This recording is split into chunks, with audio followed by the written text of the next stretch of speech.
Saudi আরবে ব্যাপক ধরপাকড় অভিযানে আবাসন, শ্রম ও সীমান্ত নিরাপত্তা আইন লঙ্ঘনের অভিযোগে 22,000-এর বেশি প্রবাসীকে গ্রেফতার করেছে দেশটির আইন শৃঙ্খলা বাহিনী।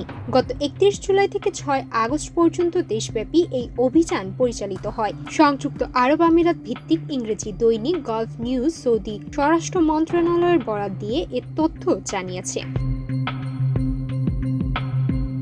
মন্ত্রণালয়ের বিবৃতিতে জানানো হয়, গ্রেফতার হওয়া মোট 22,072 জন প্রবাসীর মধ্যে 13,833 জন আবাসন আইন, 4,624 জন সীমান্ত নিরাপত্তা আইন এবং 3,615 জন শ্রম আইন লঙ্ঘনের দায়ে আটক হন। অভিযানে সৌদির বিভিন্ন নিরাপত্তা সংস্থা ও সরকারি প্রতিষ্ঠান অংশ নেন।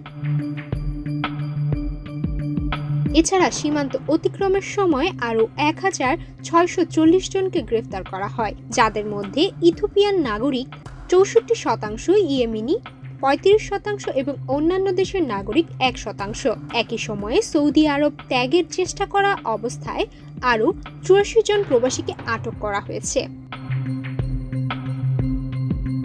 এছাড়া অবৈধ প্রবাসীদের আশ্রয় দেওয়া ও পরিবহনের অভিযোগে সৌদি আরবের 37 জন নাগরিককে গ্রেফতার করা হয়েছে। বর্তমানে গ্রেফতার হওয়া 26,630 জন প্রবাসীর বিরুদ্ধে আইনি পদক্ষেপ প্রক্রিয়াধীন রয়েছে, যাদের মধ্যে 20,601 জন পুরুষ এবং 3,029 জন নারী।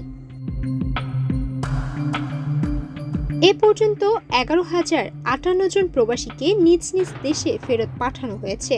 আরও 16,162 জনকে দেশে ফেরত পাঠানোর প্রস্তুতির অংশ হিসেবে নিজ নিজ দেশের কূটনৈতিক মিশনে হস্তান্তর করা হয়েছে। একই সঙ্গে আরও 3,136 জনকে ফেরত পাঠাতে চূড়ান্ত ব্যবস্থা নেওয়া হয়েছে।